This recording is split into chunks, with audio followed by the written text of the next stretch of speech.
In today's video, I'm going to put power steering on this old Willys chassis. This is a really common mod. These Jeeps came with a Ross style steering box that is back by your feet when it has a drag link that goes up and pushes a bell crank. There's lots of moving parts, lots of things to wear out. It's one of the leading causes of death wobble. There's just so many moving pieces. Plus especially when you put bigger tires on, the steering effort is really difficult. Since this Jeep has the extra horsepower to turn a power steering pump and it's already a hot rod Frankenstein setup, I don't care about keeping it looking original. My arms have been working hard for years, so I said to myself the next build I do is going to have power steering.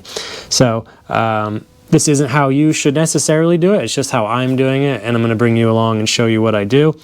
This Jeep already has a Dana 30 in it, which is set up for Saginaw steering, so that's going to make it easy to get everything lined up and connected. But this can be done with the Dana 25 and 27. You just have to change your tie rods and stuff like that. But this is just going to be following along as I plate this frame. I'm going to use some steel rod for bushings to bolt it to the frame. And I don't really have a plan. I've never done this before. So we're just going to wing it and see how it goes. Let's do it. Start, I got to take everything apart. I know it's kind of already apart, but I just mocked up the grill and the radiator last night, and now I got to take it all apart because we have to notch that front cross member for the steering shaft and fittings and stuff. So I don't want to damage the radiator, and we're going to have to be cutting and banging on stuff right in that area, so it's all got to come out, but it's not a big deal. This angle will show you kind of what I'm dealing with as far as steering box location. What you want to do with any steering setup is look at your steering angles before you decide where you want to mount everything. So I just have the tie rod in there finger tight, and you want everything as parallel as possible. So ideally, steering box would be down here like that. I do have to get it up at least high enough to clear the suspension, and you also don't want it hanging down, getting beat up all the time. But we are going to be kind of, this is heavy, in this general area. So this is going to get plated, but I am gonna have to, I'm the only one here. I always say we, it's just me, one man show. I'm going to have to notch a little bit of this to give us room. So we're not gonna lose a ton of strength by doing that. So this will get cut out and then weld a plate in to fill that space. So I'm gonna take a minute, and I want the tie rod and the drag link to be as close to parallel as possible, both up and down and side to side. So what I mean there is I don't want my steering box way out here, and it obviously can't be back there. So you kind of have to find a sweet spot, which is going to be somewhere around in there. So it's important to have your ride height established. I have the engine in, but there's no body on, and things are going to settle, so I have to account for that. This is going to go down a little bit.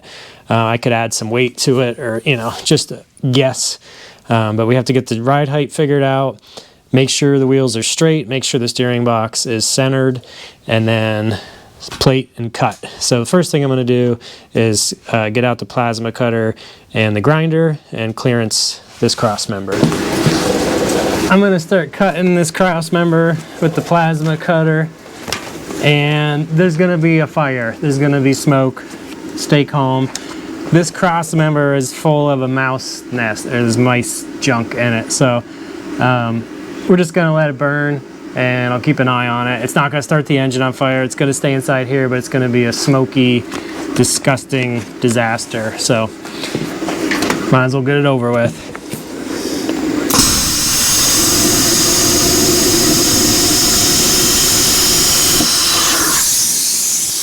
See what I mean? Oh, it smells so bad.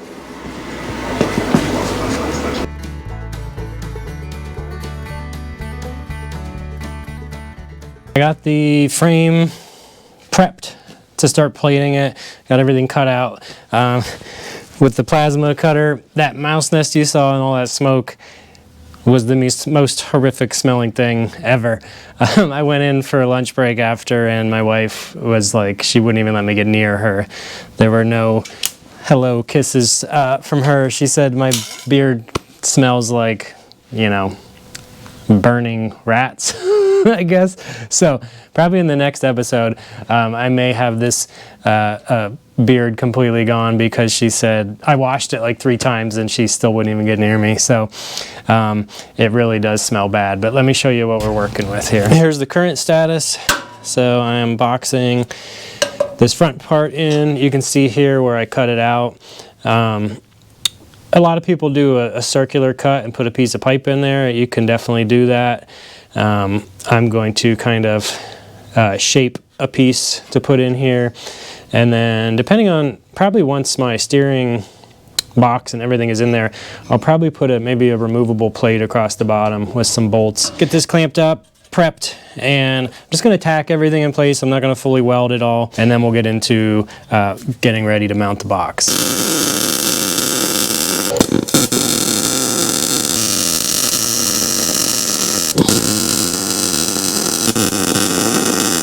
Well, the frame is boxed in, so it's fully welded.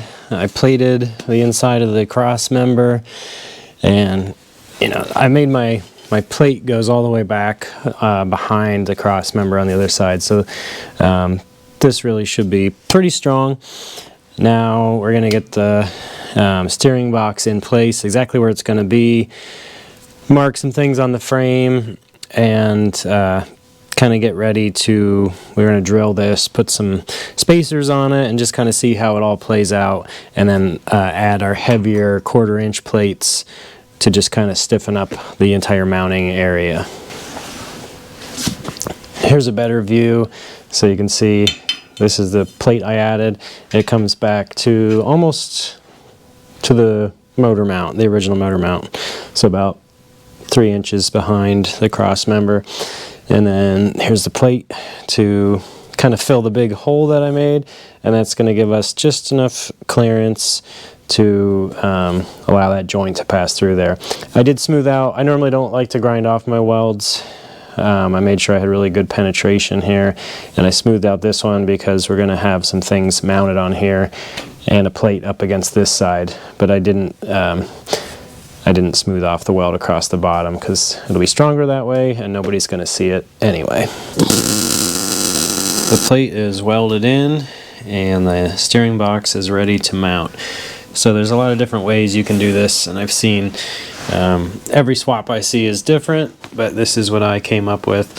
So on the inside, this is plated with the same thickness as the frame, just from here to back behind the cross member. Then I added a 1/4 inch plate and these little bushings or bosses. The steering box isn't flat on the back, so you've probably seen other people do this. Now they don't go all the way through the frame on this side, so because if you run them all the way through, if this was just one piece, then it's relying completely on your weld to, as far as what can make it move. So these are just pushing against the plate. The welds are just there to hold them in place, and then these pins go all the way through and butt up against this plate. So and then they're welded as well, so they go all the way through the frame, and that's pretty much it. And then on this side I have a brace. This is actually a Saginaw mount off of an AMC Cj5. I wanted the box low. I've seen a lot of people put the pin on top and it's welded up here, but for how this build is going to be laid out, I wanted as close to parallel as I could get, but the box is still just up above, or right about where the bumper is, so it's not hanging down, but it's just going to give me better steering geometry. And then that makes the shaft a little lower, so I didn't have to cut out as much of the cross member. So we all do things the way we want for our own reasons, and that's what I think makes builds cool, is they're all a little bit different. And so that's just what I came up with. So how to get the box mounted and see how everything lines up. Maybe just stick the steering shaft on there to just kind of mock it up and go from there. Well, steering box is mounted. I even put a bumper on. Now, I'm sure if you know me, I like stubby bumpers, so that'll get cut, but it kind of strengthens everything and it gives you a good visual on the location. So I still have room for a winch if we get to that point, but there it is.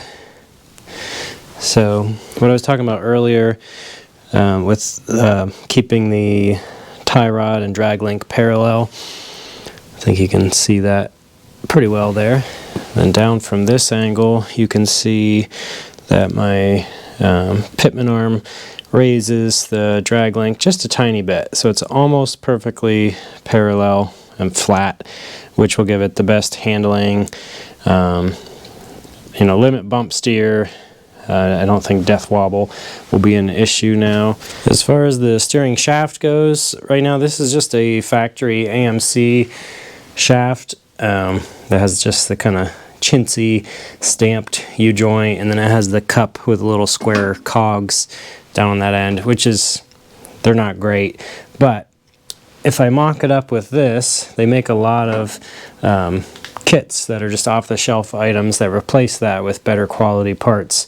So I'll get the body in place, get my column in here, and see how close I am with this, because it's a whole lot easier to buy off-the-shelf parts than to make a custom rod. So I have a feeling, depending on where my column comes out, because just like with the tie rods, the more flat we keep this angle and this angle, the better it's going to handle. You know, so if I can kind of keep it to something like that, it will be a lot more, a lot better feel and a lot more consistent on the turning. So, but I'm really not going to mess with that until I get the body in place. One thing I do want to do is jack this thing up, and I probably should have checked this before I welded everything and make sure I can get a full lock in each direction.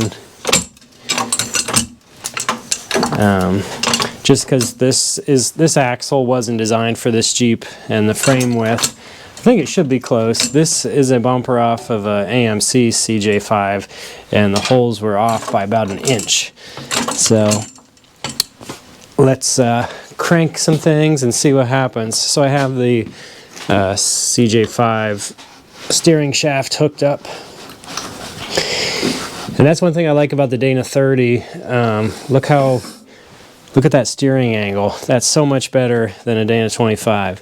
So let me check. There's little bolts on the knuckles, and that one is rubbing the bolt, and I have about probably 1.5 inches before it would hit the frame. Steering passenger side. Let's go back to the driver's side. I'm just turning this little steering shaft, so it's a little tough. All right, there, we just hit the stop there, and it's a little closer on this side, so I'll have to see if the stops are adjusted differently or what's going on there. Huh, we're just about rubbing. Ooh, it is rubbing there. So, but that's a good sign. I have plenty of travel. My main concern was the steering box, that it was lined up enough, and you can adjust the length of your drag link a little bit by turning the tie rod end in and out. So got good steering angle and enough travel in the box to go from lock to lock. So I call that a win. The steering box is installed, and I'm really pleased with how it turned out. I think it's going to be strong.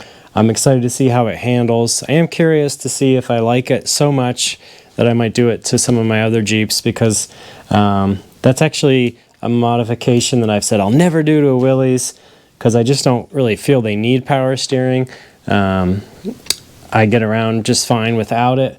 But for this build with the bigger engine, and I don't know what kind of tires I'm going to put on it, I just felt like it's time to try it. So it was kind of a cool new experience for me, and I'm excited to see how it drives. Now that the steering is done, I'm excited to move on to exhaust. So I think my next procedure is going to be building the exhaust system. I have some 2.5-inch stainless and a MagnaFlow muffler. So the next video I think is going to be the exhaust system, and I'm trying to do as much as I can with the body off. So we'll do exhaust, brake lines. I'm not going to do fuel lines because I don't really know where the fuel tank is going to go, because this body is going to be different. So I appreciate you following along. Hope you're enjoying this. I'm excited to get out here and actually do stuff. It's cold, it's late, but none of that matters when you're excited about your build. I think you know what I'm saying. Thanks for watching. Catch you later.